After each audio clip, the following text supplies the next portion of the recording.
Hello, hello! On this week's episode, we will be reviewing the third installment in the Twilight Saga, Eclipse. We also have a special guest joining us to discuss all things Team Edward and Team Jacob.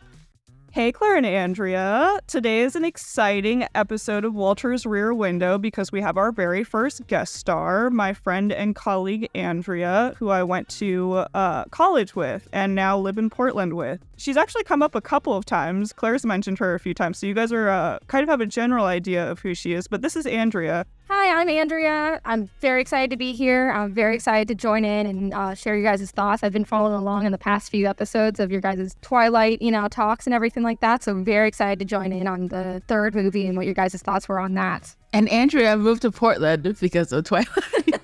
I didn't move to Portland because of Twilight. It's just a very nice bonus to know that Twilight was shot here.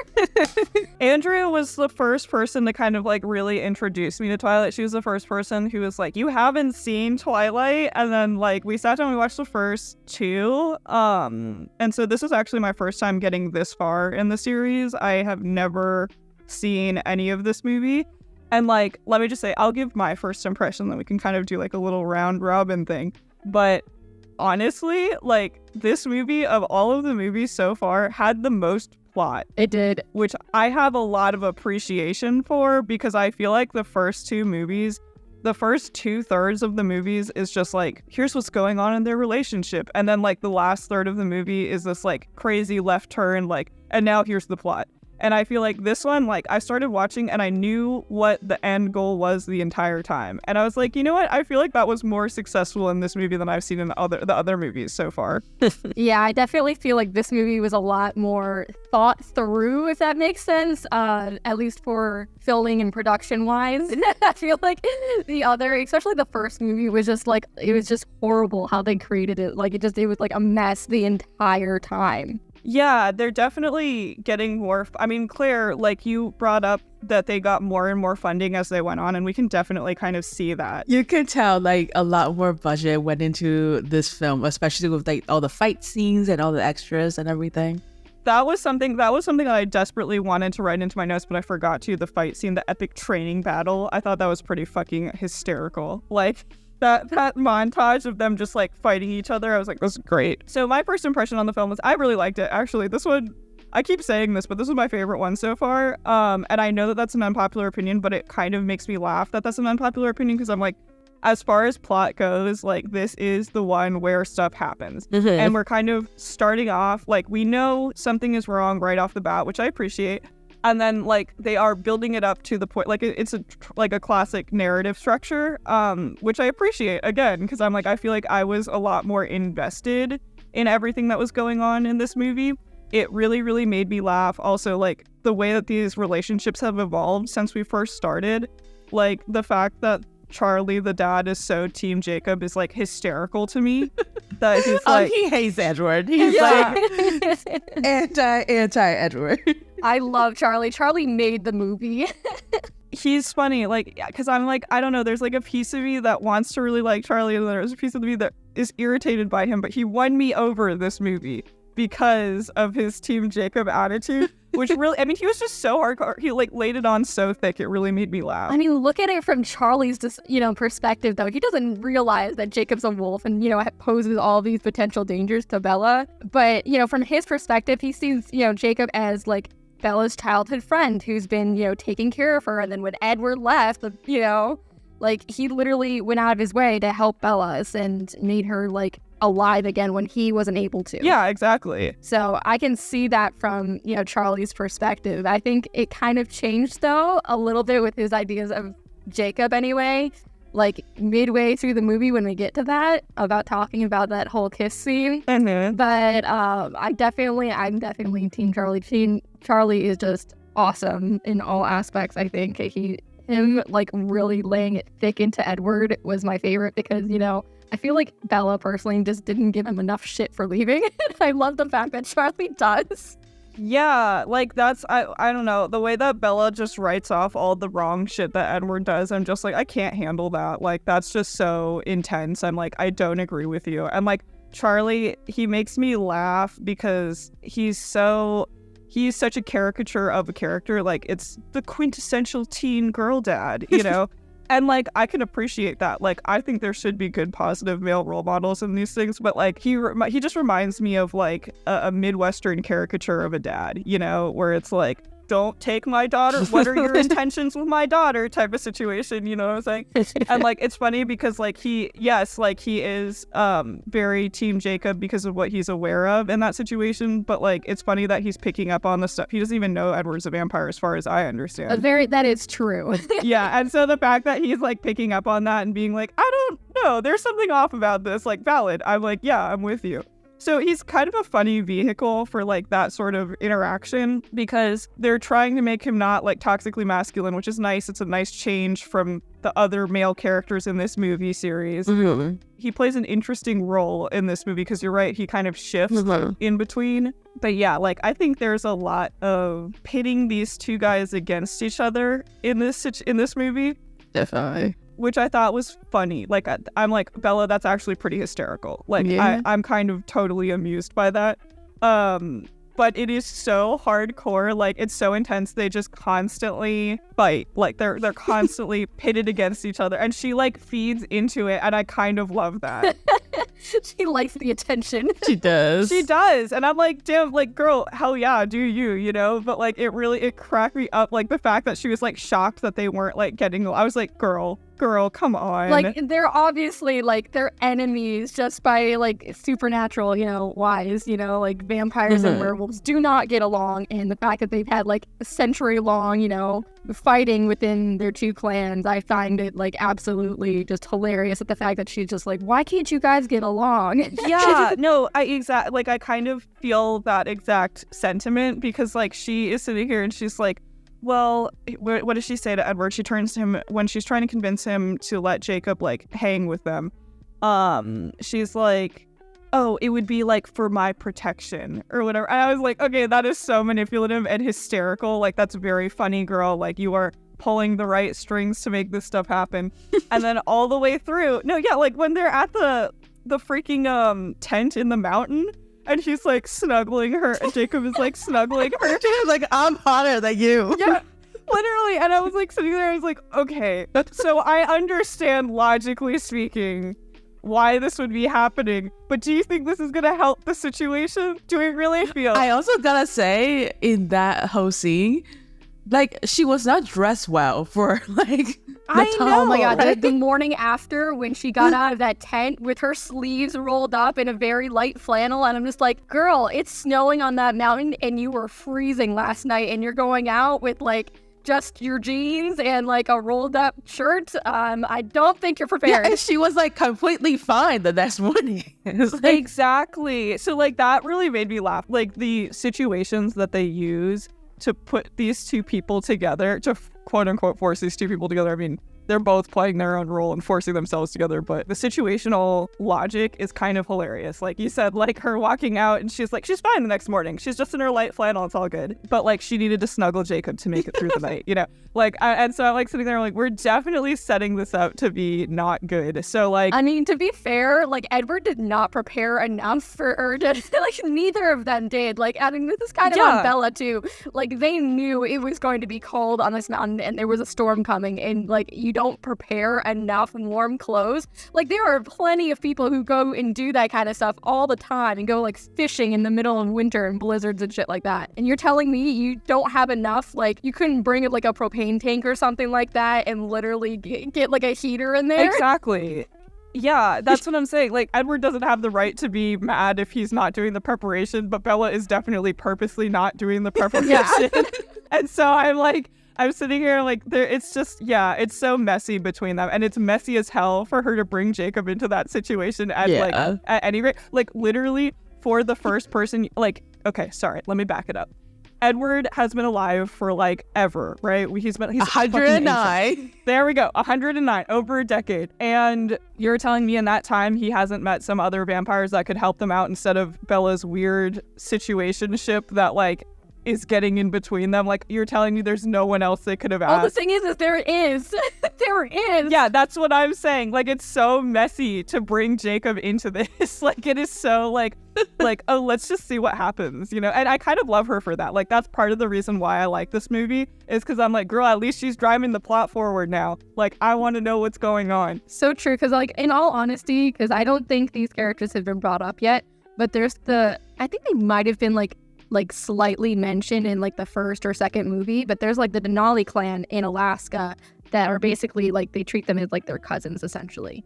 So I'm like, they could have 100% come down and helped with the Cullens with this situation. Yeah, like, and so like it makes me laugh that that's the only way. Jacob's not the only way. Jacob's just the messiest way. Which I'm all about. Like, I'll watch it, you know. How do you guys feel about how like traditional Edward is? Like, he wants to marry her, he wants to wait till after married to have sex, that kind of thing. I sympathize with Bella in some aspects. I sympathize with Bella in all the aspects. Are you kidding me? Like, I'm sitting here and I'd be like, he has these weird qualms. Like, first of all, like, if you're not down with that, that's fine. But that's something that, like, I'm definitely going to take into consideration, and don't then get me all hot and bothered in those situations. Like, yeah, like, what the hell? Like, don't play with me then. If we're not going to do this, we're not going to do this, you know? And so, like, I don't know. He bugs me. I don't like his weird, like, it feels like he wants to, like, ask permission from Charlie to, like, have her. And I'm like, that is so weird. Oh, no, that's 100%. He says that at the end. That's exactly what he wanted to do. Yeah, like, and I'm like, that's so weird to me. I don't know, traditional men is definitely on the list of things that, like, I can't handle. Like, it's a little too much. Yeah, like, I get the fact that he's, like, trying to respect her in that way, but at the same time, I'm like, if she doesn't want that, like, listen to her. That, and, like, we have crossed the boundary of respect, my friends. That's like, true. I am going to become a vampire for you. Like, there's just... I don't know. There's a lot. Like, and like, if he's trying to justify the fact that she's like technically underage and all that stuff, like, that's not going to resolve it. But she's 18. I know. Like, I'm like, you've been grooming her since she's even more underage. So, like, let's talk about the kiss. The first kiss is when Jacob forced himself onto Bella and kissed her. Yeah. Yes. And she punches him and raised her hand, and then Edward found out and was like almost about to kill Jacob. That's right. Okay, so that happened even before they fucking brought Jacob into the thing, right? Yep, that was before the party, yeah. What does he say to her? Like, you have options, but you don't, like, really see them, you know? And so I need to, like, force you to see the options. That's right. Okay. Yeah, because, like, Jacob was like, I know you said you're not in love with me, but I know you're actually in love with me. And that's when, like, he, like, kissed her. Dude literally can't take no. Yeah, he can't take no. Because he told her, he was like, I know you say that you're not in love with me because you're, like, in love with him, but, like, I know deep down that you also love me. That's, like, such, like, weird incel behavior, dude. Like, I would be like, no. And the fact, this is, like, why it's so messy that she brought him into this situation, because this happened before she was like, hey, no, like, I do need to hang with Jacob, though, like, just so everybody knows. He's already, like, made it really clear that he wants something to do with me. And I have made it clear-ish. I mean, like, she punched him in the face, which I'm all about. Like, good for you. But then she was also like, but come and hang out with me, though. Like, let's still hang, though. Like, let's still be friends. I mean, I kind of get it, though. Like, the fact that, like, he's been her childhood friend for, like, quite some time. And then he really pulled her out of, like, a dark place in, like, the last movie. So, like, I get the fact that she's trying to hold on to, like, that friend relationship that she has with him, but she's completely ignoring his feelings with that too. I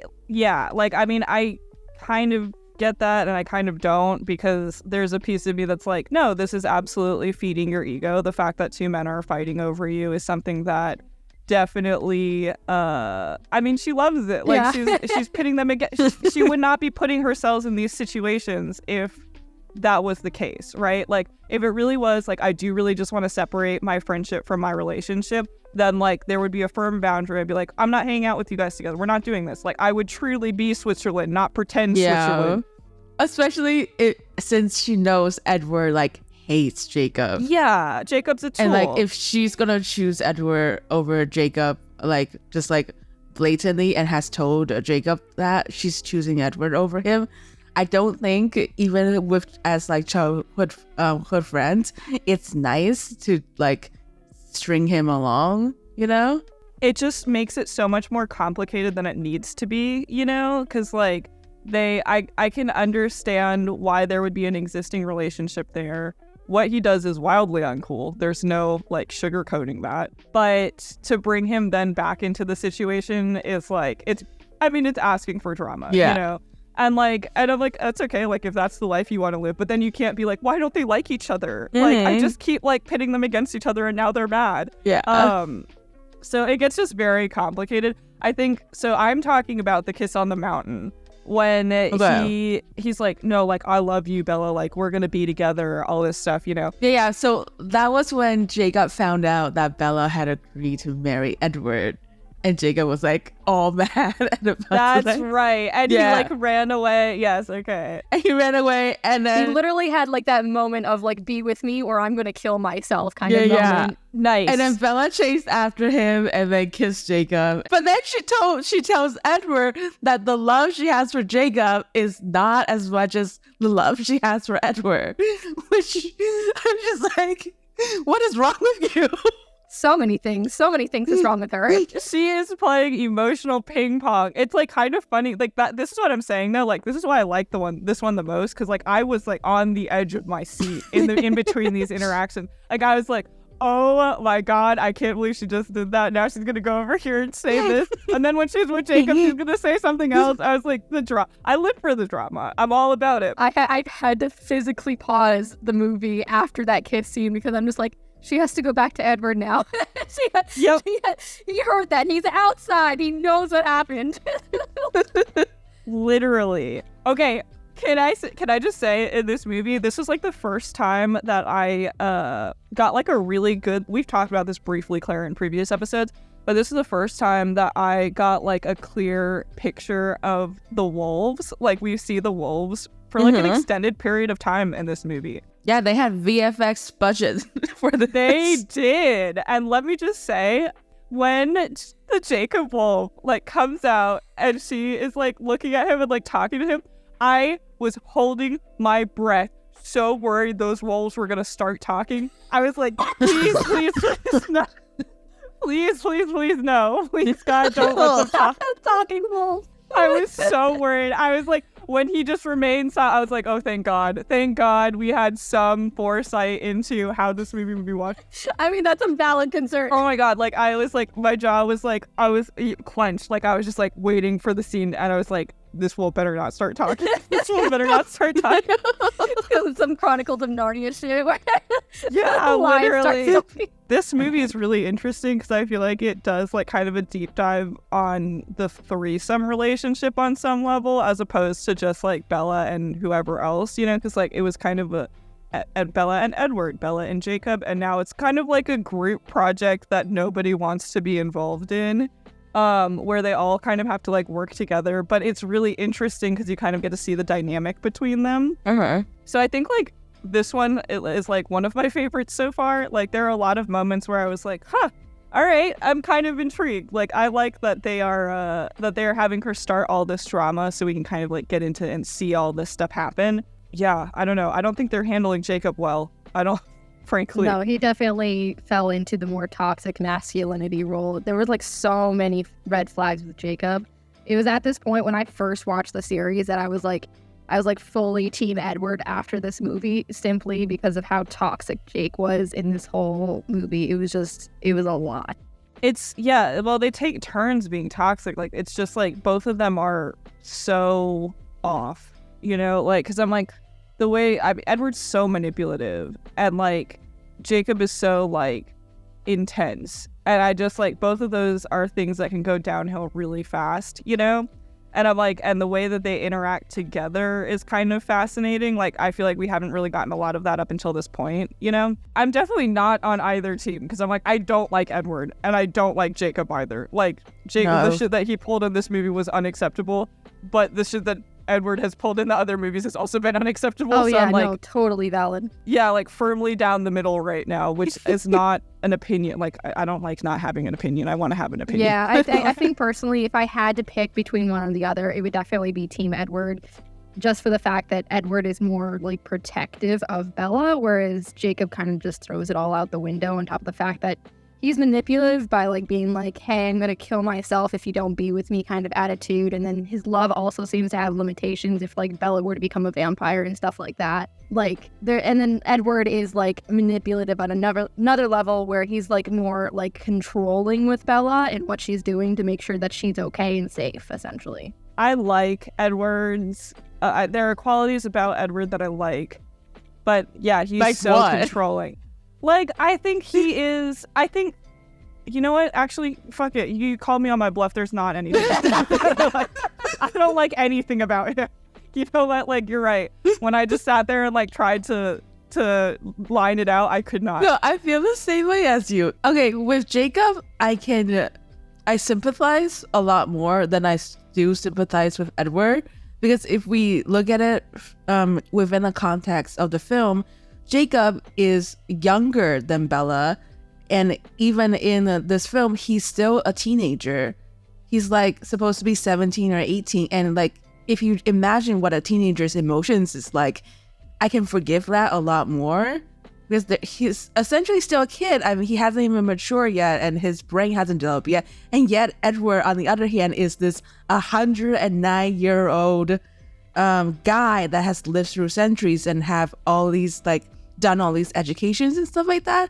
So in my so for me, I can't forgive the stuff that he did more, because like you're 109, like you should know better by now, and you're supposed to be the more mature one out of the two, but you're acting just as childish as 17-year-old Jacob. That's a good point. I did not even think about that, because we've talked about their ages, the age difference, and kind of the way that they interact in real life, but we haven't like really talked about it in the movie and the dynamic in the movie. And I didn't even think of that. Like, it is true. Like, I do think that at this point, like it actually does explain some of Edward's like weirdness, like his, I don't know, quote unquote chivalry. Like, I'm not huge on that.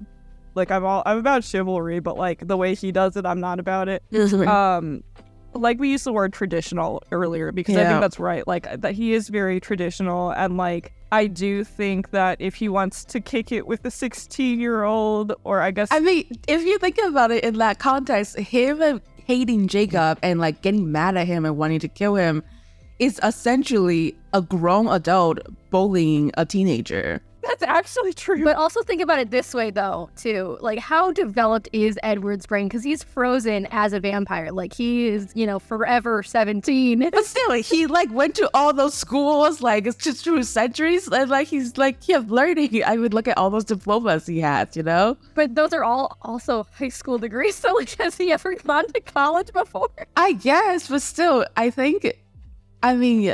he can be frozen, but he still lives such a long time, and clearly he's able to adapt with the times. You see how like the way he dresses and everything is like very, very modern compared to what he would have like looked like and like think like 100 years ago. So I think like they have even if like what you said is true, that their vampire brains are frozen, they're still able to kind of fake it and adapt with the times. But adapting and like your like the mentality of a 17-year-old, I feel like are slightly different though. So it's kind of curious, Also the fact that he's also in a very like he's constantly with Carlisle and Esme and all of his siblings, So he's always in that like family orientation where he feels like kind of like a child in comparison to, for instance, Carlisle. So the question remains, like, has he like ever gone out on his own? For a long period if of that's time. the case, then like he shouldn't have been so traditional then. Like, That's true. Like, what grown man is gonna be like, I'm gonna wait till marriage? If you're a teenager and a girl says that she wants to have sex with you, like, I don't see a teenage boy saying no to that. That's true. That's like, I don't know, that's very interesting discourse. Like, because I think like, yeah, like it's interesting what we know about based on the movies. Because like I haven't read the book, so I don't have the book background. But what we know based on the movies is like kind of limited in terms of like Edward's backstory and like home life. Yeah, definitely. And like in our conversation about the first movie, we kind of talked a little bit about, like how I could not get over the fact that Carlisle's children were all like dating each other. Yeah. Like, and that's something that like came up just now that kind of made me think of that, because I'm like, in terms of like, okay, so I guess that puts him in like this child role, but then if we're gonna pretend like those aren't his parents and those aren't his siblings, then like, I don't know, like it creates this weird area of like, I don't fully understand how all of that works. Yeah, I mean, there is some shades of gray there, because when Carlisle started changing people, Edward was first, and then it was Esme, and he fell in love with Esme. And then I think it was Rosalie next that he changed, and he was hoping Rosalie would end up being what Esme is for him. So, he changed all of these, vampires essentially to hopefully have, that emotional connection with each other. But I feel like in order to also blend in with human society is where it became more of a family unit too. Yeah, I think that makes sense, like as like in terms of like optics.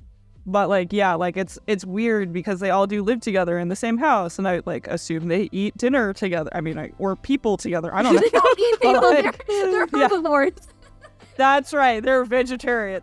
But like, yeah, like, and so like, I don't know, like, because well, it's not family, it is like a pseudo family, like, and so like, and that's weird. Like there's a lot of like intertwined pieces that are kind of starting to come together a little bit in this movie, and then pieces that aren't, like, because I feel the same way about like Jacob's situation, like, and we talked about this in the last episode, Claire, like a lot about the wolf way of life and stuff like that, because I'm like, there's a lot about that I kind of like, I'm like, I don't know that fully makes sense, and I don't know how I feel about that. Like, in my opinion, neither of these men are good options. No. In my opinion, she should just like go live with her mom in Florida and find some nice random dude who's not going to be either one of these things.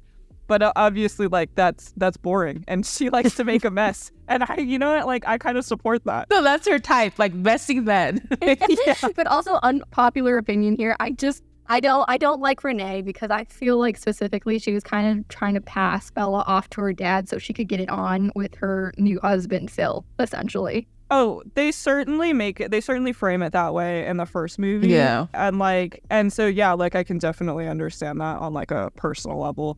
Like with Edward, I mean, like, she was right when they were in Florida, and she was like, Edward's a little weird. Like, he jumped in front of a bullet for you.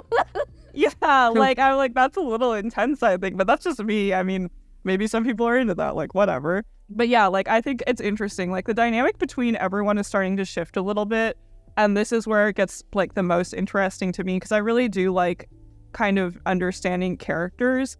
So that's, like, something that I do have a little bit of appreciate. Like, it's my least favorite part of the first two movies is, like, the fact that they spend so much time on the relationship. But it has paid off in this third movie, because now I feel like I have a lot of background and I kind of understand the people. I don't think it should take two movies to get to a point where you can understand characters, but I am, like, grateful to kind of have a general understanding of what's going on now, and I feel like I'm actually, like, invested in the plot because there was more plot in this one. Yeah. Oh, I wanted to bring up, so what are your thoughts on the Volturi in this episode with that whole dynamic with the fight scene, them coming in afterwards? That's okay. Yeah, I was a little fuzzy. Where the Volturi get involved with this is where I start to check out a little bit more, because like that's one of the elements that they kind of brought in like the last 1/3 of the first two movies, you know?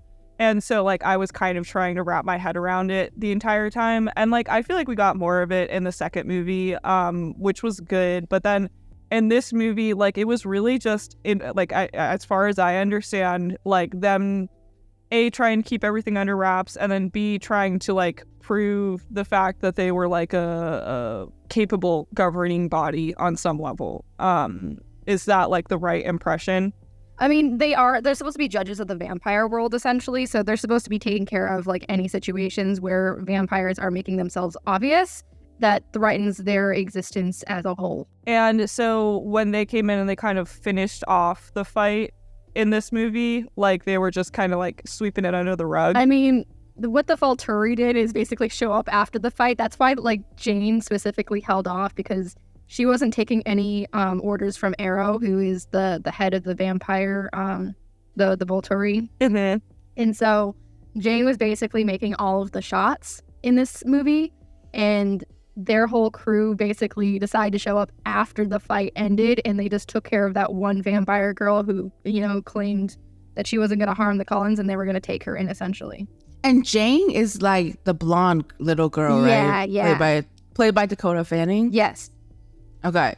Yeah, I like her. I think she's kind of interesting. She's definitely like a very unique character, and she just... And like her powers are very like kind of interesting to me, because I think she like inflicts pain, right, or something like that on people. Yeah, she inflicts pain, and her brother basically takes away all of your senses, which is really interesting.